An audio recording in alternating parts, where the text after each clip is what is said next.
Session है वो हम फील्ड वर्क रिपोर्ट कैसे लिखनी है उस पे हम चर्चा करेंगे। जिनकी ये अगर पहली मीटिंग होगी तो उनके लिए उनका इंडक्शन मीटिंग ये हो जाएगा, और जिनकी दूसरी या तीसरी मीटिंग होगी उनके लिए इंडिविजुअल कॉन्फ्रेंस या ग्रुप कॉन्फ्रेंस दोनों उसमें आ जाएगा। इंडिविजुअल कॉन्फ्रेंस में आपका होगा हिंदी में, जैसा कि आपको पता होगा, व्यक्तिगत सम्मेलन रिपोर्ट होता है जो 10 लिखने रहते हैं पूरे, और समूह सम्मेलन रिपोर्ट होता है जो 10 लिखने होते हैं पूरे 1 साल में आपके फील्ड वर्क के दौरान। तो जिनकी दूसरी या तीसरी होगी तो उनकी दूसरी या तीसरी ये इंडक्शन ये इंडिविजुअल कॉन्फ्रेंस और ग्रुप कॉन्फ्रेंस हो जाएगी। जो भी चीजें इसमें चर्चा होंगी या जो भी आप सवाल हमसे करेंगे या जवाब हम जो भी देंगे उसके बारे में उसमें लिखना होता है कि आपके काउंसलर से कैसे कैसे आपने बात की, क्या क्या सवाल था, क्या क्या प्रॉब्लम थी, उस पर क्या कैसे कैसे चर्चा हुई, है ना। और ग्रुप में क्या होता है, ग्रुप में जो और लोग ये पूछेंगे, जितने भी इसमें पार्टिसिपेंट्स हैं, स्टूडेंट हैं, उनकी जो क्वेरी होगी उनको भी आप ध्यान में रखेंगे और उसको आप ग्रुप कॉन्फ्रेंस में ऐड करेंगे कि काउंसलर ने या आपके जो वहाँ पे फील्ड वर्क सुपरवाइजर होंगे आपके स्टडी सेंटर पे, उनका नाम लिखते हुए आप लिखेंगे। ठीक है, तो अभी हम इस सेशन को शुरू करते हैं। एक पीपीटी है मेरे पास, उसी के अकॉर्डिंग जो है हम उस पर बताएंगे कि कैसे कैसे आपको रिपोर्ट अपना लिखना है। ये सेशन जो है रिकॉर्ड हो रहा है पूरा, इसकी रिकॉर्डिंग जो है हम ग्रुप में भी डाल देंगे ताकि आपको रिपोर्ट लिखने में मदद मिल जाएगा आगे जब भी आप लिखना चाहेंगे। ठीक है, तो अभी हम शुरू करते हैं पीपीटी।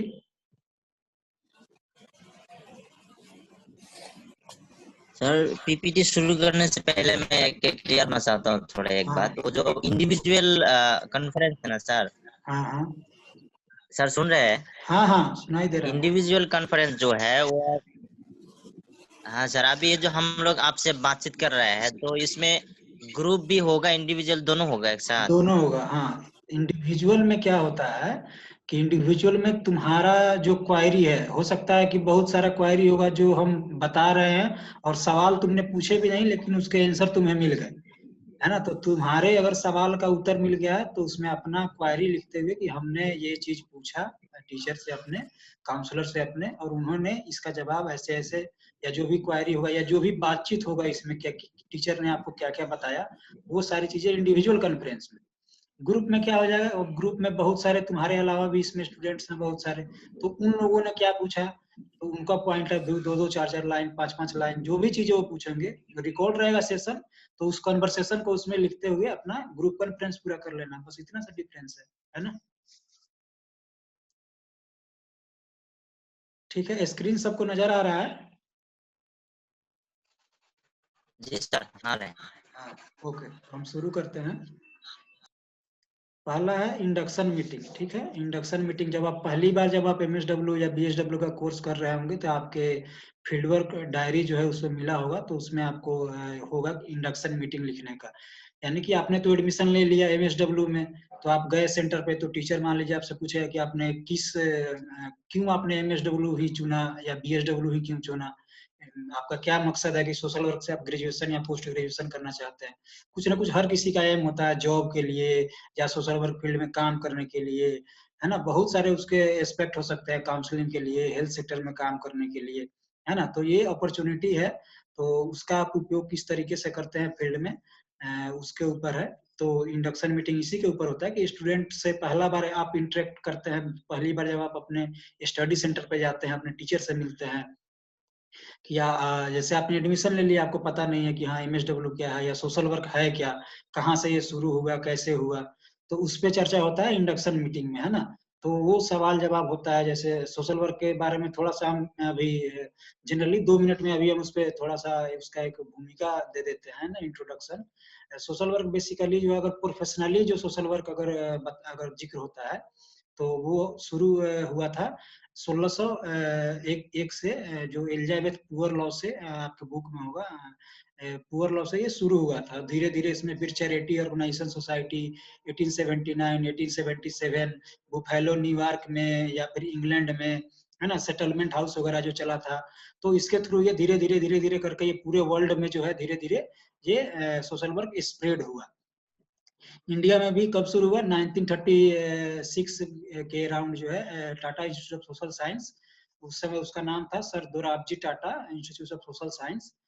तो वहाँ पे शुरू किया गया सोशल वर्क का कोर्स जो है MSW वहाँ पे आया। फिर उसके बाद लखनऊ यूनिवर्सिटी, फिर काशी विद्यापीठ में 1947 में जब देश आजाद हुआ, उसी दिन 15 अगस्त 1947 को ही सोशल वर्क का काशी विद्यापीठ में उद्घाटन हुआ वहाँ पे। और वो अभी भी ये पुराने इंस्टीट्यूशन है सोशल वर्क के, जो इंडिया में Indore school of social work है। अभी लगभग फिलहाल हर स्टेट में सोशल वर्क के कॉलेजेज और यूनिवर्सिटीज है जहाँ पे उसकी पढ़ाई होती है। तो सोशल वर्क का बेसिकली शुरुआत हुआ जब प्रोफेशनली, तो वो केस वर्क के रूप में आपको देखने को मिलेगा इंडिया में। उसमें काम होना शुरू हुआ Tata institute of social science में ही। तो उसके ऊपर ये थोड़ा-सा आपको हम जानकारी दें कि शुरुआती प्रोफेशनली कैसे हुआ। बाकी अगर आप उसका बैकग्राउंड हिस्ट्री में जाएँगे कि सोशल वर्क का कहाँ से मेन आता है, तो सोशल सर्विस से निकल कर के ये सोशल वर्क जो है एक ब्रांच, प्रोफेशनल ब्रांच के रूप में ये पूरे दुनिया में जो है फैला। तो अगर आप बात करेंगे तो किंग एडवर्ड करके एक नाम आता है सोशल वर्क में 1343 में, है ना? 1343 ईस्वी में वहाँ से एक राजा थे, तो उन्होंने इस पे काम करना शुरू किया था। तो उस समय से लेकर के फिर अगर उससे भी पुराने समय में जाएँगे आप इंडिया के पर्सपेक्टिव में, तो जो सोशल सर्विसेज़ जो चली हैं यहाँ पे इंडिया में वैदिक काल पीरियड से या मुगल पीरियड में भी हुआ, बहुत सारे जो अकबर के द्वारा चलाया गया था बहुत सारा सोशल वर्क का या सोशल वेलफेयर का। फिर अकबर के टाइम पे फिर समाज सुधारक जो हुए, जो रिफॉर्मर हुए बहुत सारे लोग, जैसे स्वामी विवेकानंद, है ना? स्वामी दयानंद सरस्वती, फिर आपके लाला लाजपत राय, तो राजा राम मोहन राय। तो इन लोगों ने बहुत सारी जो कुरीतियाँ थी समाज की, जो समाज में बहुत जो एक धारणा थी, या आप उसको बोल सकते हैं जो एक गलत कंसेप्ट था, उसको उन लोगों ने बुराइयों को दूर करने के लिए बहुत सारे वर्क किए हैं सोशल वर्क के फील्ड में ही। तो ये एक नॉर्मल एक बैकग्राउंड है इसका सोशल वर्क का। तो उसपे हम अभी बताएँ, अब आपका इंडक्शन मीटिंग के पे हम चर्चा करें कि उसमें आपको क्या-क्या चीज़ें उसमें आती हैं, क्या-क्या चीज़ें आपको मेंशन करना होता है।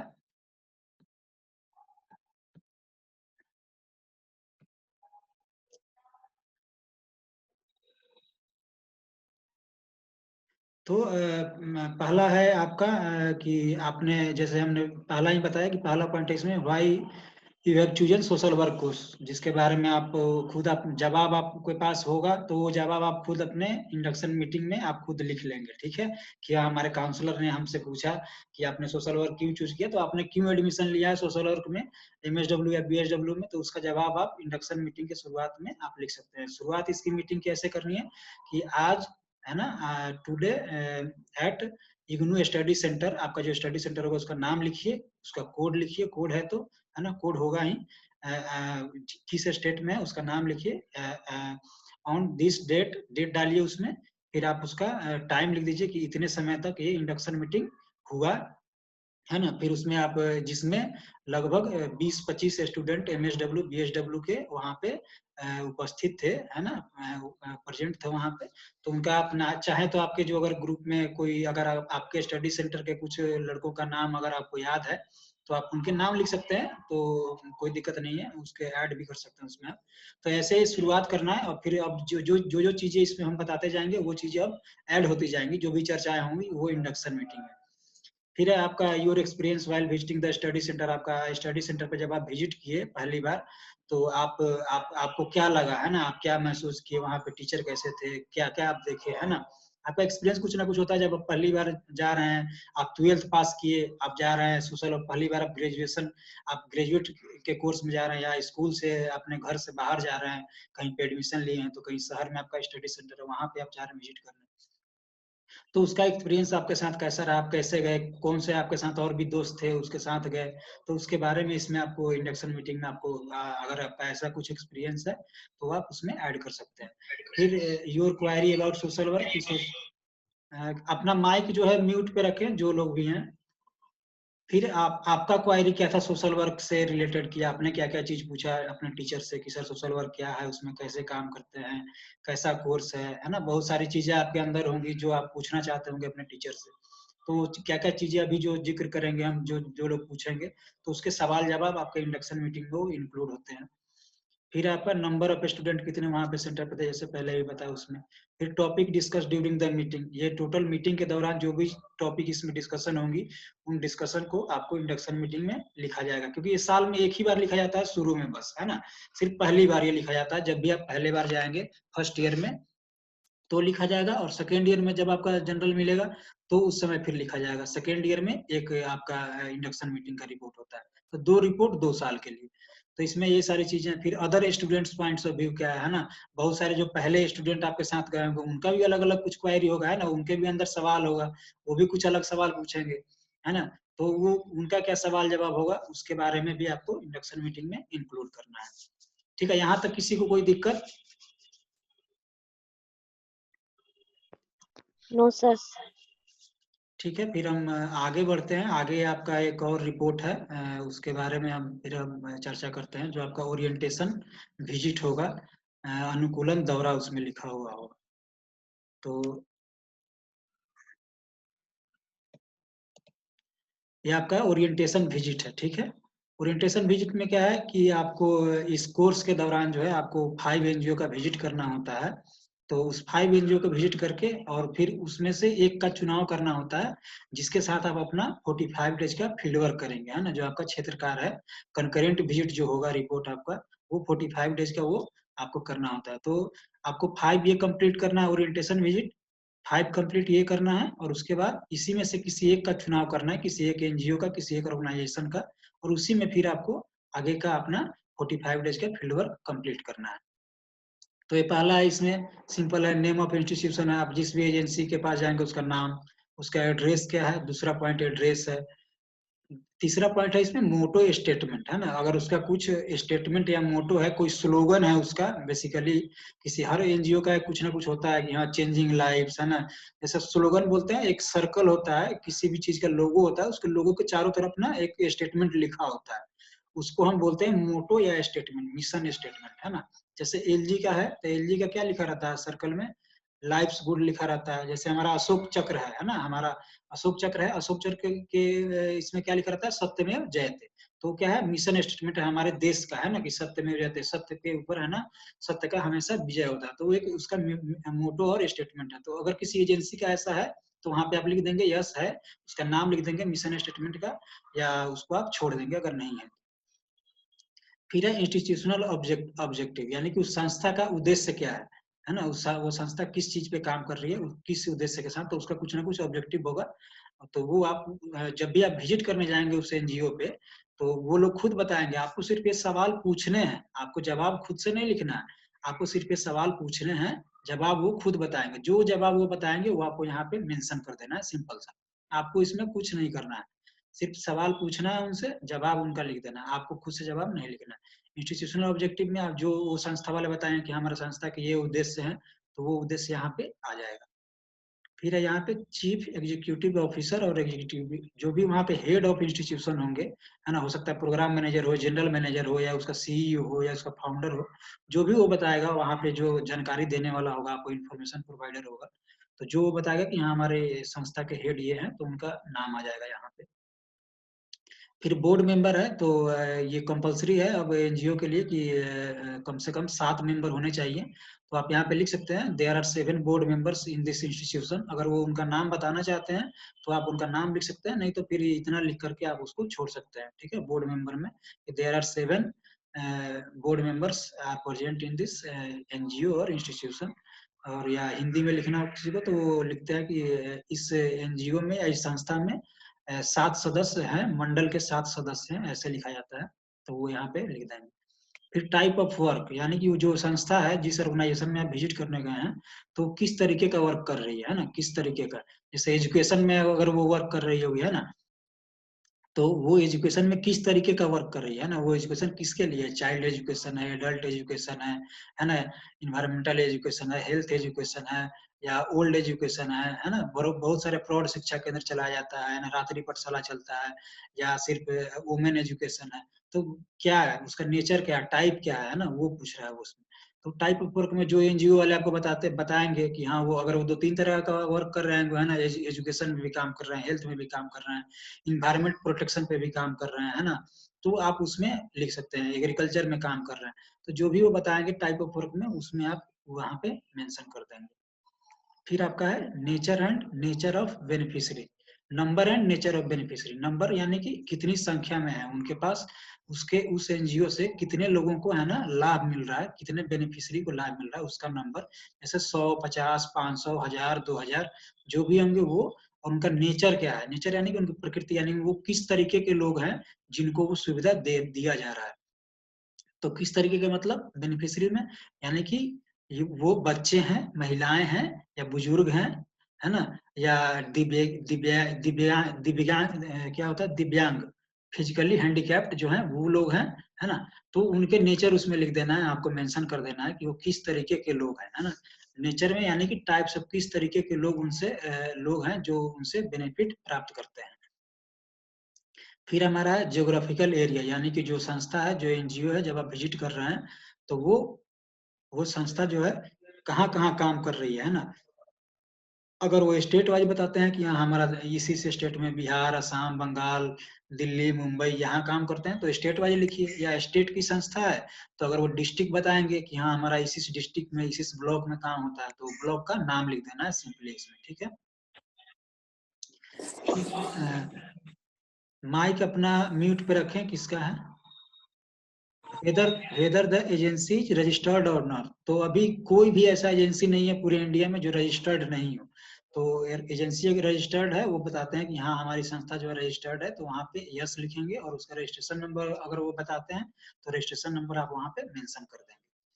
फिर एक ऑर्गेनाइजेशनल स्ट्रक्चर है। ऑर्गेनाइजेशनल स्ट्रक्चर बोलते हैं कि एक हायरार्की पोजीशन बनता है ब्रांच में, कि वो सबसे पहले आता है उसमें मुख्य कौन से लोग हैं, है ना। सबसे ऊपर में एक बॉक्स बनाएंगे हम ऐसे, है ना, चरखुट्टे करके आयताकार रेक्टेंगल साइज में, और उसमें लिखेंगे डायरेक्टर, है ना, या फाउंडर, या सीईओ। फिर उसमें दो ब्रांच हम बनाएंगे, उसके नीचे कौन से लोग हैं, प्रोग्राम मैनेजर, जनरल मैनेजर। फिर उसके नीचे कौन से लोग हैं, प्रोजेक्ट कोऑर्डिनेटर, फील्ड ऑफिसर। फिर उसके नीचे कौन से लोग हैं, फिर सबसे लास्ट में आ जाएगा वॉलंटियर, है ना। तो ऐसे ब्रांच कर करके बॉक्सेज में बना करके और उसके नीचे लिखा जाता है। आप जब ये डालेंगे गूगल पे सर्च करेंगे ऑर्गेनाइजेशनल चार्ट तो आपको दिखा हुआ मिल जाएगा।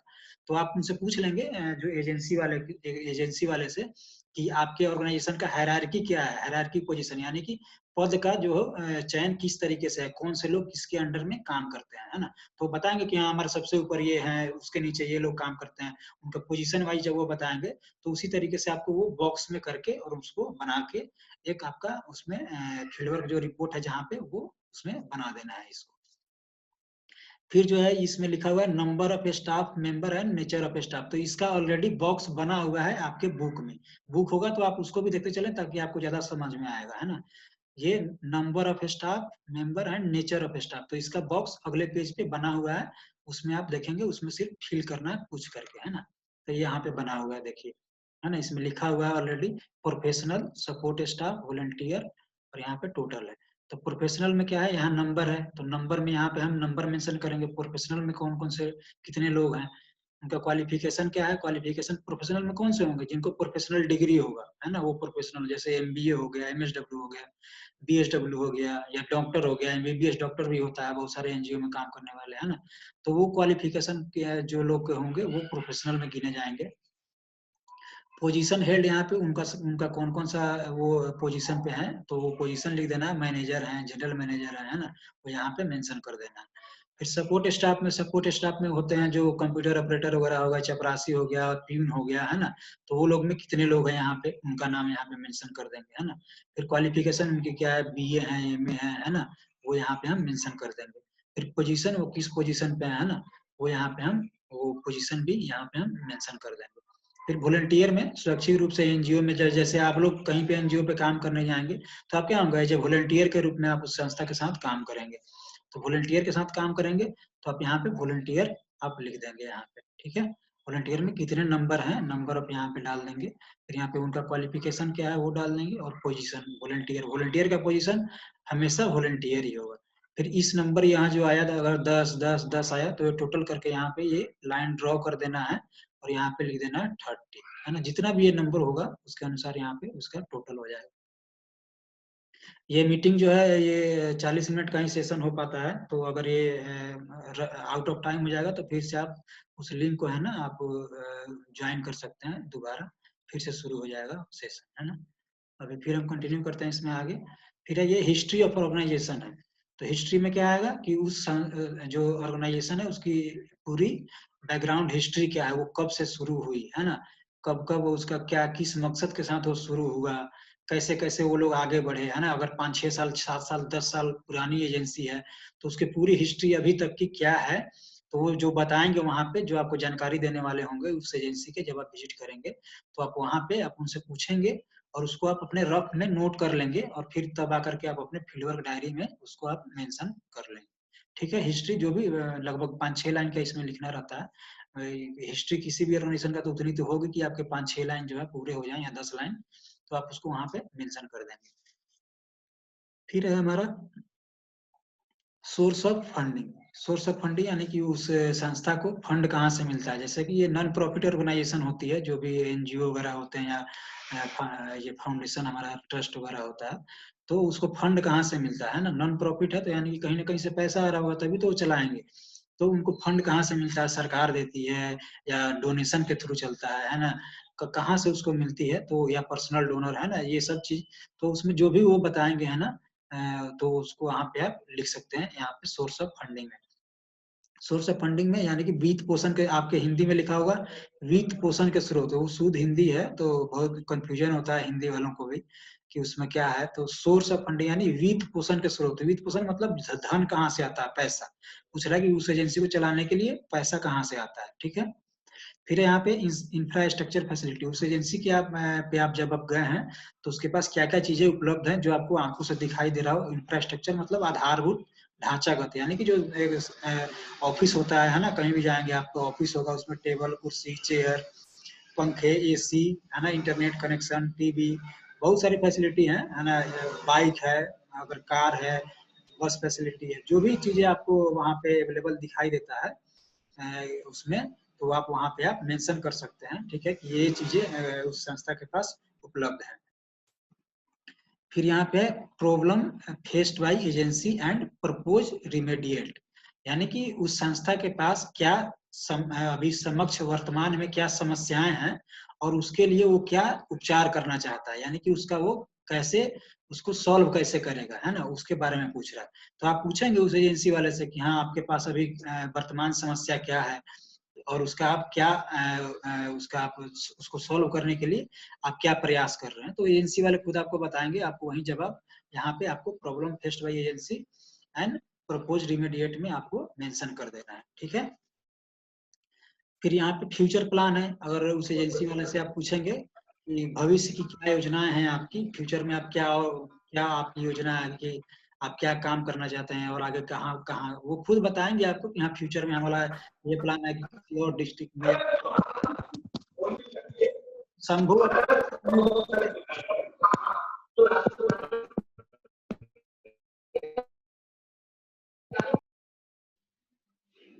ठीक है, तो फ्यूचर प्लान में वही होगा कि वो एजेंसी आपको खुद आप पूछेंगे सवाल कि फ्यूचर में उनका क्या प्लान है, तो वो बताएंगे कि हम काम को और अलग अलग डिस्ट्रिक्ट में करना चाहते हैं या कुछ और नया प्रोग्राम हम इसमें ऐड करना चाहते हैं, तो आपका इसमें फ्यूचर प्लान में आ जाएगा। ठीक है, फिर है आपका रिकॉग्निशन रिकॉग्निशन और अवार्ड है।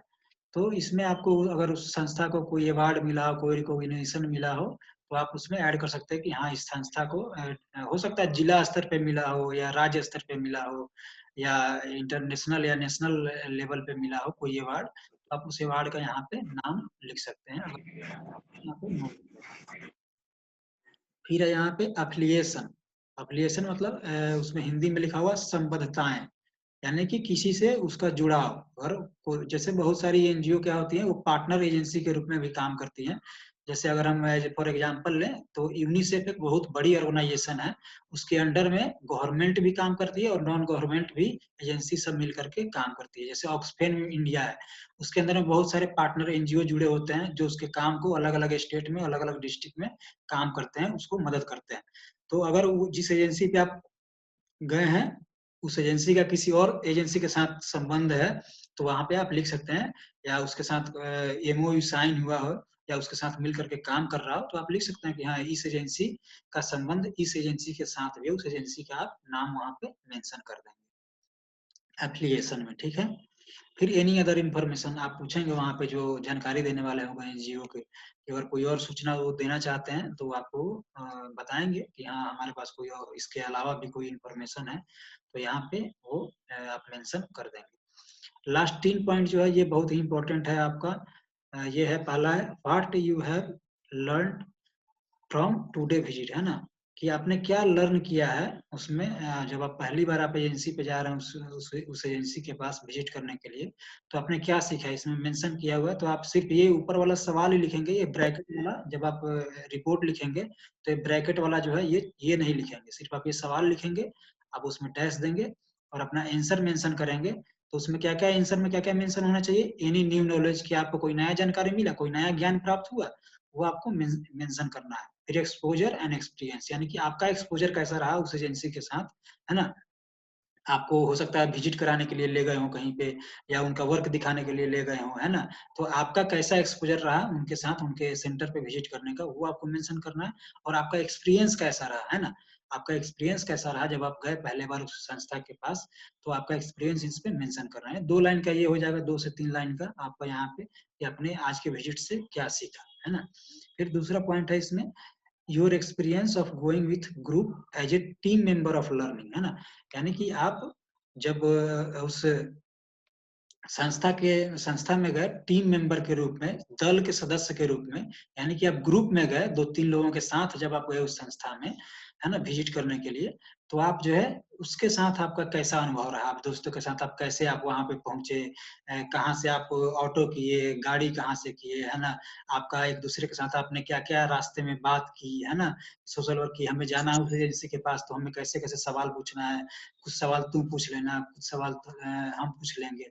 तो आपने क्या-क्या चर्चाएँ की, आपका एक्सपीरियंस कैसा रहा दोस्तों के साथ जाने में, ग्रुप में, तो उसके बारे में आपसे पूछ रहा है कि अगर आप समूह के रूप में गए हैं, 2 या 3 लोगों के साथ गए हैं, तो आपका क्या एक्सपीरियंस रहा, उसके बारे में यहाँ पे आपको मेंशन करना है।